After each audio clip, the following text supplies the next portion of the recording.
देश के भविष्य प्रिय विद्यार्थियों, आप सबको सादर नमस्कार। कैसे हैं आप सब? आशा करता हूं कि आप लोग स्वस्थ होंगे, मस्त होंगे और अपनी परीक्षा की तैयारी में व्यस्त होंगे। आप लोगों के हाथों में अब एडमिट कार्ड आ गया होगा। अभी आपके हाथों में एडमिट कार्ड है और जिस दिन आपका परीक्षा परिणाम आएगा उस दिन आपके हाथों में अंक पत्र होगा, जिसे अंग्रेजी में मार्क शीट कहा जाता है। तो अभी आपके पास जो समय शेष है उस शेष समय को विशेष समझते हुए यदि अभी भी आप अपना समय पढ़ाई में व्यय करते हैं अर्थात खर्च करते हैं, तो आपके हाथों में जिस दिन अंक पत्र जो रहेगा वो अंक पत्र आपको एक ऐसी खुशी देगा जिस खुशी की कल्पना आप सपने में भी नहीं कर सकते हैं। आपके माता पिता के भविष्य का निर्धारण होगा आपका अंक पत्र, और आपके भविष्य का निर्धारण में करेगा वो अंक पत्र। तो अभी आपके पास जो भी समय शेष है उस शेष समय को रिवीजन में खपाइए, अपनी पढ़ाई पर खपाइए। अभी तितर बितर करने का समय आपका नहीं है। आप लोग अपना एक एक मिनट अपनी पढ़ाई पर खर्च कीजिए। अब ही सही, अब 1 महीने से भी कम समय शेष है। अभी भी यदि इंस्टा पर एक्टिव रहिएगा, व्हाट्सएप पर एक्टिव रहिएगा अथवा एफबी पर एक्टिव रहिएगा तो फिर परीक्षा में आपकी कलम रुकी रहेगी। बहरहाल आप यदि इस वीडियो सेशन को देख रहे हैं तो जरूर आप अपने समय का सदुपयोग कर रहे हैं, यह तो मैं पूर्ण विश्वास के साथ कह सकता हूं, क्योंकि अधिकांश विद्यार्थी क्या करते हैं तो मेरे वीडियो सेशन पर पहुंचते तो हैं मगर 2 सेकेंड मात्र रुकने के पश्चात सोचते हैं कि मास्टरवा फिर से प्रवचन करने के लिए पहुंच चुका है और सुनने मात्र से बाहर निकल जाते हैं। तो आप उन बच्चों में से नहीं हैं, इस बात की हमें खुशी है। बावजूद इसके मैं आपके अंतर्मन में सकारात्मक विचारों के दिया जलाने के लिए मैं आपको बार बार इस बात का डेडिकेशन दिला देता हूं कि आप लोग अपने समय का सदुपयोग कीजिए, क्योंकि मैं नहीं चाहता कि आप लोग अपने समय का दुरुपयोग करें। मैं चाहता हूं कि आज मैं कुछ नहीं हूं मगर मैं 2 बच्चों को यदि शिक्षा दे रहा हूं तो यह एक छोटा सा कार्य ही सही मैं जो कर पा रहा हूं यह मैं अपनी कलम के बलबूते कर पा रहा हूं। यदि मेरे माता पिता मुझे अच्छी शिक्षा नहीं दिए होते तो मैं आप सबके सामने 2 शब्द कहने के काबिल नहीं बन पाता।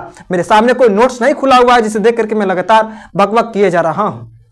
तो ये शिक्षा से अर्जित हुई है, ये तपस्या से अर्जित हुई है। तो आप लोग मुझसे भी 100 गुना ज्यादा आगे जाएं, 100 गुना ज्यादा आगे तरक्की करें, यही ख्वाहिश मेरी है। अब समय को न गवाते हुए मैं प्रकाश का अपवर्तन से जो भी इंपॉर्टेंट प्रश्न है उस प्रश्न को मैं आपके बीच में लेकर के आज प्रेजेंट हूं। आप लोग केवल ध्यान से सुन लीजिए और सुनने मात्र से ऐसा आशा है कि आप लोगों को वो तमाम प्रश्न स्मरण हो जाएंगे। तो इस पाठ से प्रथम प्रश्न है, पानी में रखा हुआ सिक्का उठा हुआ प्रतीत क्यों होता है? तो लिखेंगे पानी में रखा हुआ सिक्का उठा हुआ प्रतीत होता है। इसका एक और एक केवल कारण यह है, प्रकाश का अपवर्तन। प्रकाश के अपवर्तन के कारण पानी में रखा हुआ सिक्का उठा हुआ प्रतीत होता है, क्योंकि प्रकाश जब सघन माध्यम से विरल माध्यम में जाती है तो प्रकाश का प्रवर्तित हो जाती है, प्रकाश प्रवर्तित हो जाती है। इस कारण से पानी में रखा हुआ सिक्का जो है सो अपने मूल स्थान से उठा हुआ प्रतीत होता है। तो हम लोग लिख सकते हैं कि पानी में रखा हुआ सिक्का का उठा हुआ प्रतीत होना का मूल कारण जो है वो प्रकाश का अपवर्तन है। तो इस प्रकार अगला प्रश्न, अब दूसरा प्रश्न हम आप में रख रहे हैं, उत्तल लेंस को अभिसारी लेंस क्यों कहा जाता है? तो लिखेंगे उत्तल लेंस का कार्य उससे होकर जाने वाली प्रकाश की किरण पुंजों को अभिसारित करना है, इसलिए उत्तल लेंस को अभिसारी लेंस कहते हैं। तो मैं आपको बता दूं, आप लोग केवल सुन लीजिएगा तो सुनने मात्र से आपको याद नहीं हो जाएगा। आप लोग जब इस वीडियो सेशन को देख रहे हैं तो अभी भी यदि आपने अपने पास में नोटबुक यदि नहीं रखा हुआ है तो एक नोटबुक ले लीजिए और अपने पास एक कलम रखिए और जो भी प्रश्न मैं बोल रहा हूं वो प्रश्न लिखा हुआ यहाँ पे आ रहा है तो उस प्रश्न को आप अपनी कॉपी पर अंकित कीजिए। वीडियो खत्म होने के तुरंत बाद उन तमाम प्रश्नों को जो भी मैंने आपको अभी बताया उन तमाम प्रश्नों को लिखने का अभ्यास कीजिए। परीक्षा में आपको वहां पर सुनाना नहीं होगा, परीक्षा में आपको लिखना होगा, लिखित रूप से लिखना होगा। तो आपको इस काबिल बनाना होगा। सूरज जैसा बनना है तो सूरज जितना तपना होगा।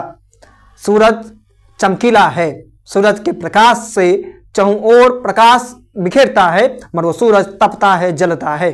आप एक विद्यार्थी की भूमिका में अभी जी रहे हैं।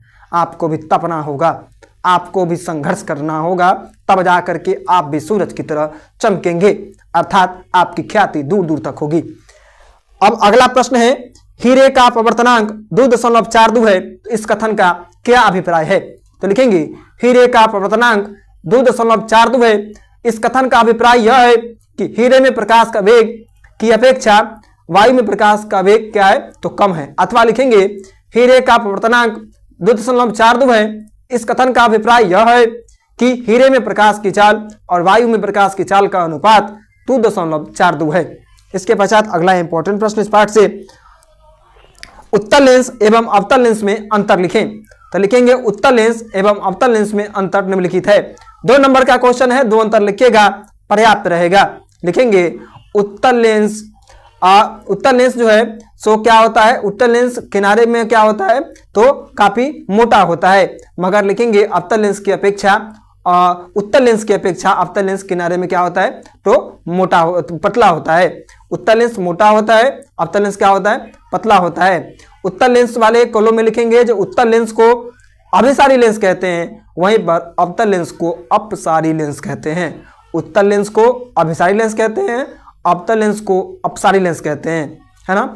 उत्तल लेंस किनारे में क्या होता है तो मोटा होता है, अवतल लेंस में लिखेंगे उत्तल लेंस की अपेक्षा यह किनारे में पतला होता है।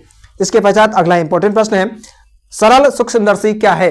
तो लिखेंगे सरल सूक्ष्मदर्शी यंत्र एक ऐसा यंत्र है जिसमें उत्तल लेंस लगा होता है और इस यंत्र की मदद से किसी भी छोटे से छोटे आकार की वस्तुओं का भी बड़ा आकार इस यंत्र के माध्यम से हमें दिखाई देता है और स्पष्टतः दिखाई देता है, अर्थात कोई भी छोटी से छोटी वस्तु का भी वास्तविक प्रतिबिंब जो है सरल सूक्ष्मदर्शी यंत्र के द्वारा हमें प्राप्त होता है। इसके पश्चात अगला इंपॉर्टेंट प्रश्न है, स्नेल का नियम लिखें।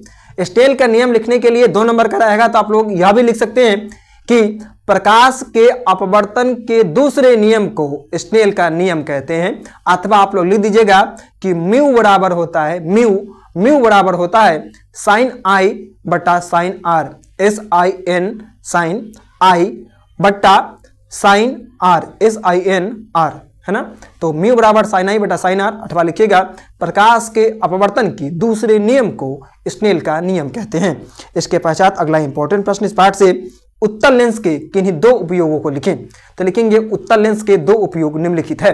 प्रथम उपयोग आप लोग लिख दीजिएगा कि सरल सूक्ष्मदर्शी यंत्र में उत्तल लेंस का प्रयोग किया जाता है। दूसरा आप लोग लिख सकते हैं कि दूर दृष्टि दोष से निवारण के लिए उत्तल लेंस का प्रयोग किया जाता है। तो ये 2 उपयोग पर्याप्त रहेंगे।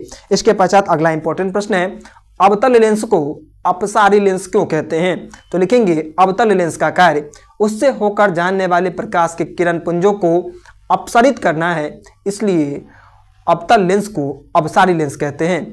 अवतल लेंस का कार्य उससे होकर जाने वाले प्रकाश के किरण पुंजों को अपसरित करना है, इसलिए अवतल लेंस को अपसारी लेंस कहते हैं। इसके पश्चात अगला इंपॉर्टेंट प्रश्न इस पाठ से, प्रकाश का अपवर्तन क्या है? तो लिखेंगे प्रकाश जब एक माध्यम से दूसरे माध्यम में प्रवेश करती है तो वह मूल पथ से विचलित हो जाती है, इसी परिघटना को प्रकाश का अपवर्तन कहते हैं। इसके पश्चात अगला इंपॉर्टेंट प्रश्न इस पाठ से, दिए गए उत्तल लेंस, अवतल लेंस एवं कांच की एक वृत्ताकार पट्टिका के सतहों को छुए बिना उसकी पहचान कैसे करेंगे? उत्तल लेंस, अवतल लेंस अथवा कांच की वृत्ताकार पट्टिका को छुए बिना उसके सतहों की पहचान हम कैसे करेंगे?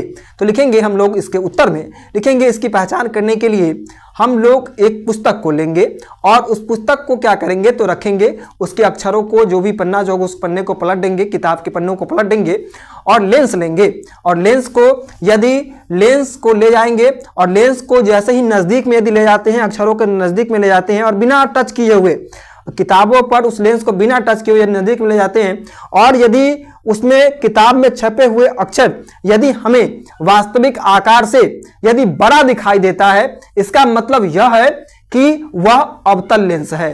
सॉरी उत्तल लेंस है ना। वास्तविक आकार से यदि बड़ा दिखाई देता है तो वो कौन सा लेंस है? उत्तल लेंस है। यदि जैसे ही हम लोग लेंस को यदि नजदीक ले जाते हैं और वो अपने वास्तविक आकार से यदि छोटा दिखाई देता है तो वह अवतल लेंस है।